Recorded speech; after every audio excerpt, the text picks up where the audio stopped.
Tiger Balm is something that I grew up with all the way back home in Toronto, Canada. Asian people have been using Tiger Balm for years. However, Tiger Balm has been passed on to the whole world to use. What do I use it for? Headaches. I use it to sleep. I use it every night. I also put it on my face to give me energy. It is excellent to use, and the smell, it's great. You put it in your nose, it helps you if you have a cold, if you have a flu. I recommend Tiger Balm to anybody that needs great medicine that's natural medicine. You can go get it at almost any store that has it, especially health food stores, natural food stores, you know, Chinese food stores. I recommend it. From Tiger Balm to you.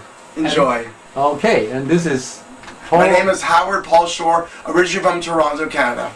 Thank you, thank you.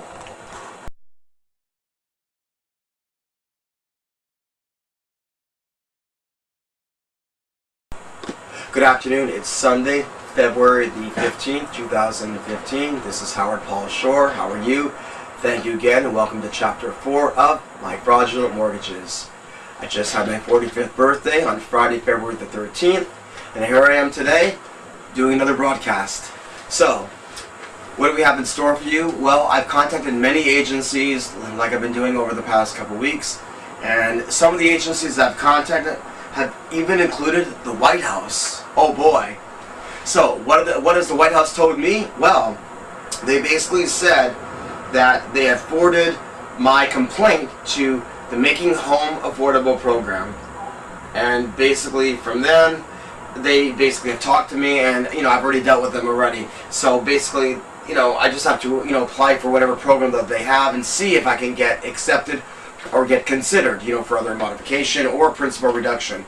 But besides that, there's much more to talk about. Here we go.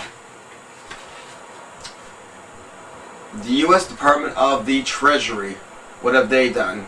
Well, basically, I spoke to them on February the 2nd, and they were not that helpful, but they said that I would have to be delinquent in my mortgages or my mortgage payments in order to get any kind of help. Well, I'm not delinquent, so I guess they can't really help me.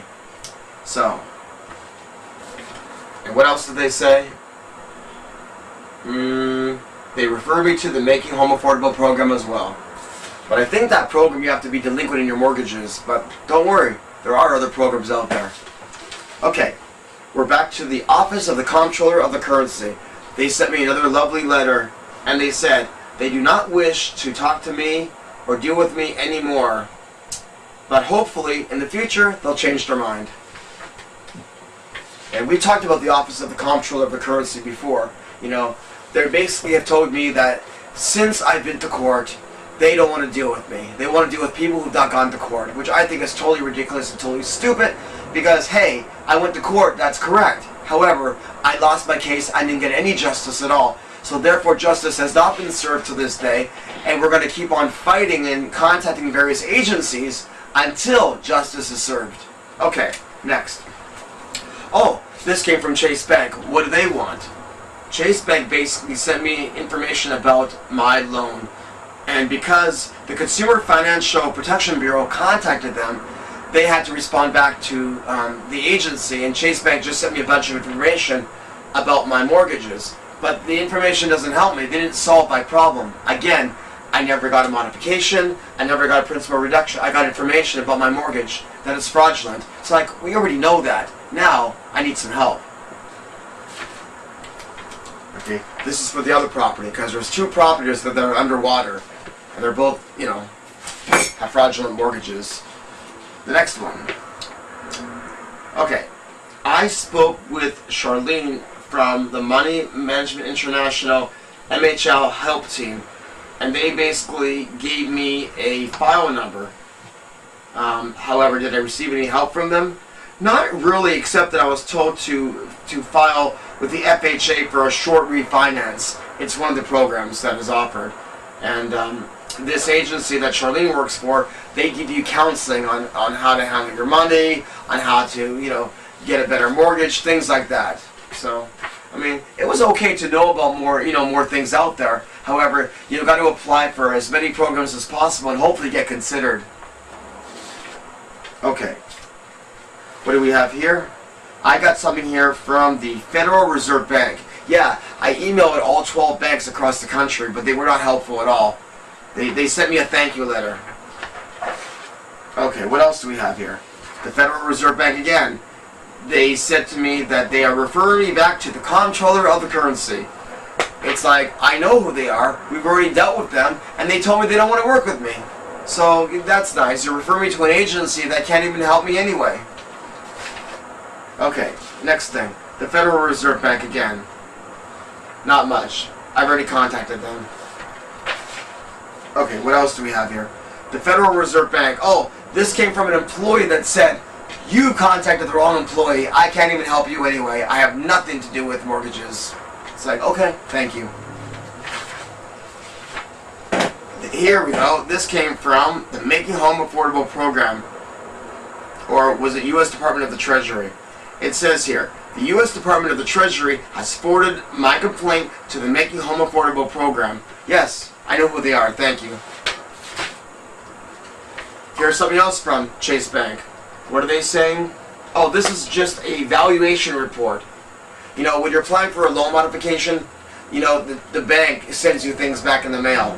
So this is one of the things they said back to me. They love to waste paper. Okay, what else do we have here?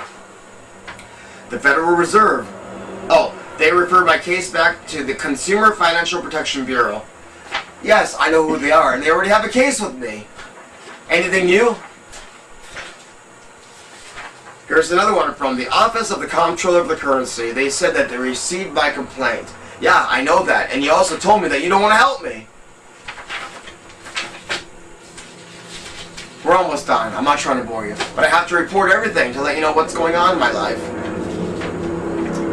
Okay, here's something interesting. The Los Angeles County Neighborhood Housing Services of Los Angeles County.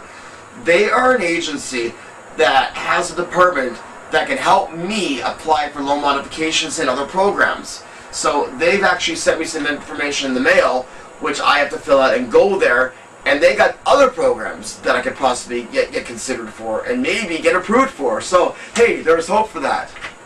Hey, Ang, I got hope there. Yeah.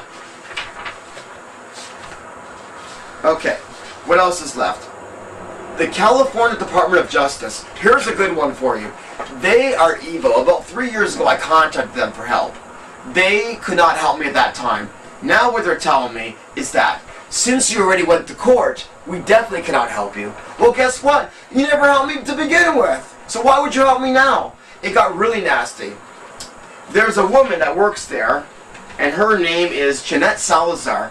And she got mad at me because I sent her a complaint letter on her Facebook with attachments because I wasn't sure if she was getting my letter or not.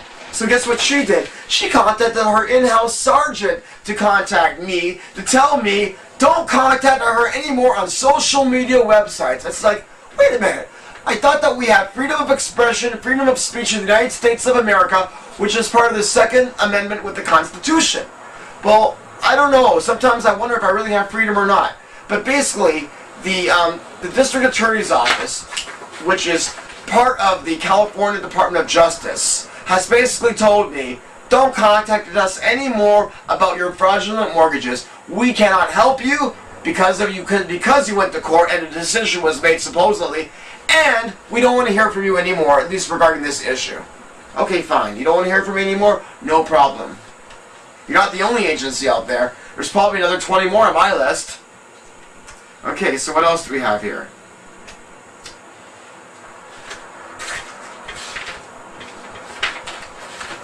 We are almost done. I dropped something on the floor. Things are always dropping around here, especially when you're collecting all these papers and letters that are sent to you all the time. Let's see. Nope, I already talked to you about that. And let's see what else is left to talk to you about. This woman, her name is Adrienne Mayer. She works for the same office of the Attorney General. She told me that she could not help me. However, she did give me a list of referrals of other agencies that I can contact, which are involved with mortgage fraud. So hey, there is some hope here. Last thing. The Consumer Financial Protection Bureau has said to me they already received my complaint. Yes, I know that for the 1000th time. So basically, that's pretty much it in a nutshell for these 2 weeks. It hasn't been so promising or positive. However, progress is still being made. However, one thing I want to tell you is that the Federal Department Insurance Corporation, which is the FDIC, they still have my 2 big boxes in their office in Dallas, Texas, and they're still reviewing my fraudulent mortgages. Maybe there's hope that they can help me. I look forward to the day where I can stand up and say, hey, my problem is solved. Let's move on to something more important, right? Yes, we can. And that's it for the show of My Fraudulent Mortgages. I'm Howard Paul Shore, and thank you very much.